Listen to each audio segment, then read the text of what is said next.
right? Because when you're on the other side, I'm curious, because you mediated, Yeah. right? So as a mediator, you saw both sides. Sitting on the other side, right? Not just being the one that's negotiating for your own worth, Right. but being on the receiving side. What goes on in people's minds when someone's not advocating for themselves? They might ask for something, but then they kind of sit back. Right. I think that's what happens. You sit back Right. and kind of hope and pray that the person's like going to see that you're a nice person, Right. that you work hard, that you've been there long enough, you deserve it. Yeah. But not actually stepping forward to share that. Right. How do you think, being on the other side, how are they perceiving that person? Well, it's interesting, both in the situation of a mediation where there's often a conflict that's at play there too, which kind of complicates things a little bit. True.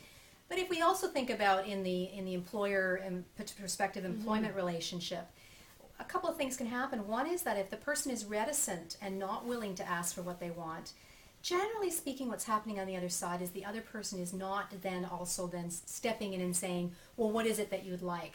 Right. Generally speaking, we're often very busy in our workplaces. What I hear a lot from employers and managers is their work is so busy, they don't have time to figure out what's going on in the mind of the person across the table. And that can ultimately lead to conflict, unfortunately. But even coming back, if we're expecting others to figure it out for us, we're missing a key component. And that's the thing, right? What I'm really starting to become clear of is just in this conversation is that so much of the focus is on us, right? What do I want? And there's a part of it, you said it's very intrinsic, finding your own value, but forgetting the other person is part of that. And not actually sharing with them what that is. Right. And also looking at what do they get out of it to create the win-win. Exactly. That's the part that just, it's a little ding, ding, ding, right? How many of you don't think about how do I create a win-win? Right. It often feels like, you know, if you got the job or you got the money that you wanted, say you go in and you're asking for more than normal, and you come like, yeah, I got it, I won. Well, that just kind of changes the whole thing. It doesn't feel like a relationship now. It feels like you kind of one-upped. If we're approaching that kind of dominating, competitive way, yes. Yeah. That doesn't seem to work with women very often. That is true. Many of the women I speak to that are reticent about negotiating or don't like to negotiate or ask for what they want, it's in part because they're afraid they're going to be perceived as being competitive. On the other hand, though, one of the things that I want to pick up on something that you said is part of that, yes, I got it, is part of being able to ask for what we want. So this is a new part of cumulative interest, but in a positive way, that when we are advocating for our own interests, asking for what we want, we're starting to make deposits in our self-esteem and confidence bank. So one of the things that I've heard from a few younger women when I've spoken recently in the past few years about this is I've heard later from them that, wow, after listening to you speak and talking about the importance of asking for what I want when I'm in a job interview, I've done it and I can't tell you how confident I feel. I know now that I will always be able to ask. That one step that they took has been a deposit in their confidence bank. And even if they don't get it next time, they know they can ask. Well, because they refer back to that time when they did. And it was successful. They were surprised. It worked, right? Well, and even if you don't receive what you asked for, the fact that you had the courage to ask. That's right. We're not always going to, we're sometimes going to get a no. Right. Right? Right. And we can also look at ways to deal with that too, because sometimes a no suggests that there's an unmet need that we can then think about, oh, well, maybe I haven't been clear enough, or perhaps there's something else that I can offer to help this work. And sometimes, quite frankly, just before we go on, sometimes, quite frankly, it does demonstrate that there's no meeting of the minds. And you know what? That's okay, because sometimes no is a good answer. Well, and that's exactly it, right? We often think of no as no, and it's the wrong answer, and it also means it's shut down. Right. End of conversation. But that's not necessarily so. That's true. Yeah. Yeah, we can look at ways that we can bring more value into the relationship. We can look at ways where we want to cycle back and think about what else can I offer? What's the undiscovered need that they have that I haven't tapped into yet? Right. Yeah.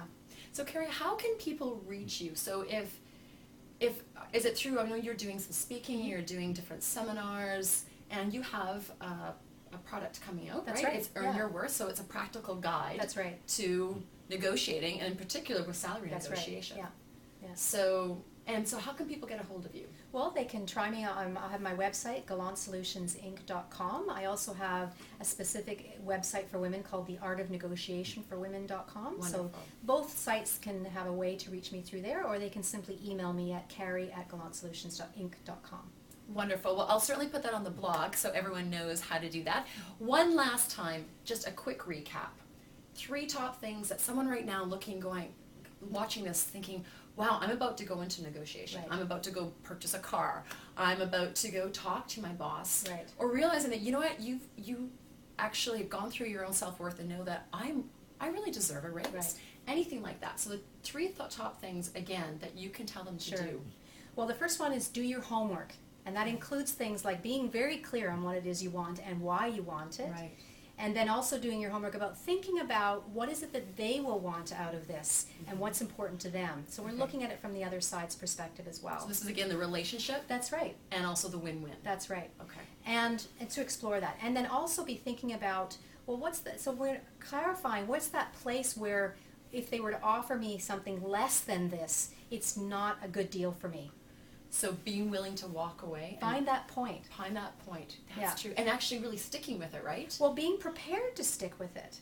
Because in looking at it from the perspective of what's the risk to me if I accept a deal that's less than what I need or want for this scenario?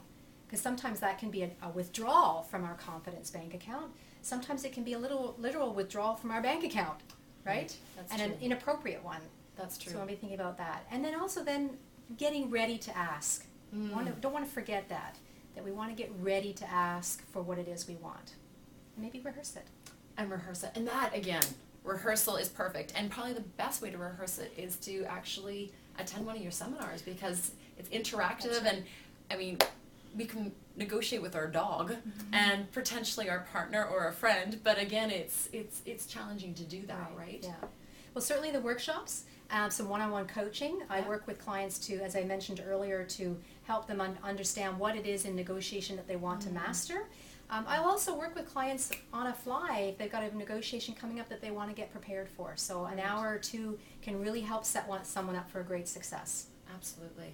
Oh, well, I'm so happy to have you here. Well, thank you, Cindy. It's been wonderful. Absolutely. We'll have to get Carrie back because there's a lot more I want to ask.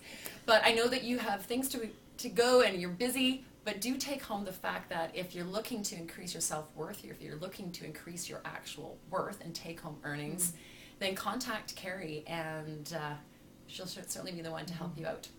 So that's it with Bearing It All Television. We will see you again tomorrow. See you later.